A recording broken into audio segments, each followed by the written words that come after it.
I found out that my boyfriend was actually a billionaire heir, but during the 2 years we were together, he only gave me a 2 scrunchie as a gift. That was until I saw him casually give a Ferrari to an Instagram influencer.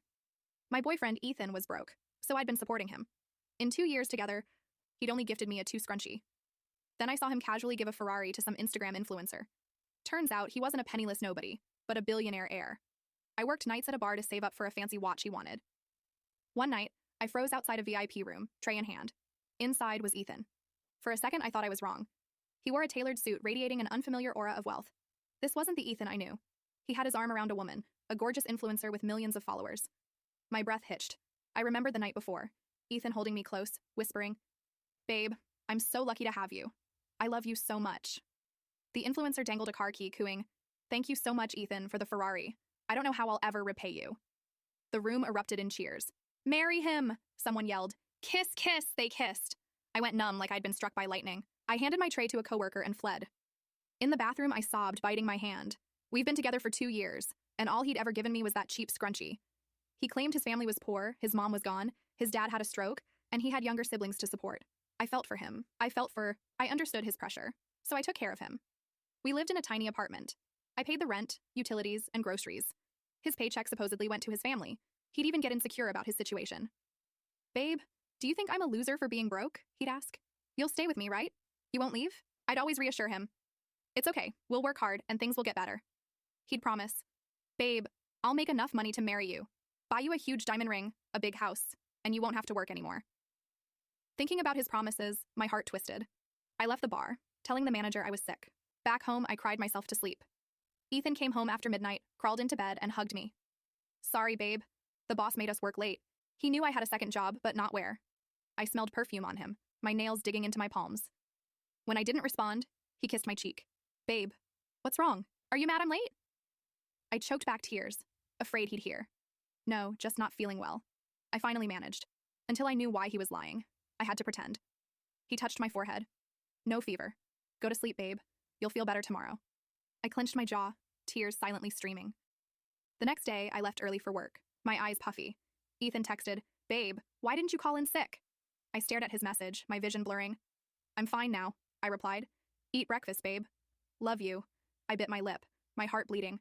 "Ethan, if you loved me, you wouldn't be kissing other women. A Ferrari? I couldn't even dream of that." That night, I went back to the bar. I knew he'd be there, claiming he was working late. He showed up, ordering bottles of champagne worth thousands. At home, we agonized over ordering takeout. At restaurants, we only ordered vegetables, too afraid to splurge on meat. I delivered his drinks. He still sat in the center, the influencer by his side. My coworkers whispered about the wealthy man in that room, all deferring to Ethan like he was some big shot. In my uniform, heavy makeup, and a mask hidden in the dim light, Ethan didn't recognize me. I overheard their conversation. Ethan was the heir to the Lawson Corporation, worth billions. No dead mom, no sick dad, no struggling siblings. All lies. Then I heard someone ask, "Ethan, are you still with that broke girl, Chloe?" Another chimed in, "You've been stringing her along for 2 years. Don't tell me you actually fell for her?" Ethan scoffed, "Fall for her? That cheap? Tacky girl? She's not even fit to be my maid." My heart shattered. I looked at my rough hands, calloused from work and chores. My most expensive possession was my second-hand phone. Then I looked at the influencer, her skin flawless, her clothes designer. We were worlds apart. So I wasn't even good enough to be his maid. "Then why not dump her?" someone asked. Ethan smirked. "When I'm done playing with her," he continued, "she's such a clueless idiot. I casually mentioned a Patek Philippe watch, and now she's saving up to buy me one. She eats ramen every day, wears cheap clothes, and gets excited over a 2 scrunchie," he added cruelly. "She's like a dirty used rag, good for wiping your shoes." The influencer giggled. "Don't insult yourself, Ethan, by even comparing yourself to that kind of trash." He stroked her hand. "Of course, darling, she's not fit to lick your boots." The room roared with laughter. Ethan laughed too, his eyes filled with contempt. I clutched my chest, barely breathing, my limbs trembling. A dirty, used rag? I looked at the scrunchie on my wrist, biting my lip. I pretended to love it because I didn't want to hurt his pride. What girl wouldn't want a real gift from her boyfriend? He twisted my sincerity into a joke. I stumbled, accidentally stepping on the influencer's foot. She slapped me. "You clumsy idiot. Watch where you're going." I apologized, had bowed, but she poked my head, screaming, "Get on your knees and apologize." Several guys shoved me. "How dare you disrespect our queen? Kneel." I fought back tears. "I'm sorry," I whispered. I had stepped on her foot, lost in the chaos. Ethan didn't recognize my voice. "Enough, Tiffany. Don't waste your time on a waitress. It's beneath you." He glanced at me with disgust. "Get out." His condescending tone crushed me. I scrambled up and ran, tears finally bursting forth as I sobbed outside the bar. All his love was a lie. I remembered meeting Ethan. I was leaving work late when some guys tried to drag me into an alley. Ethan intervened, fighting them off, getting bruised and battered in the process. His injuries warmed my heart. As an orphan, I'd never felt protected. Ethan felt like salvation. Grateful, I took him to dinner. He confessed his feelings and we started dating. I thought I'd found love. He was handsome, seemingly devoted, and a hard worker. For 2 years, I'd sacrificed everything for him.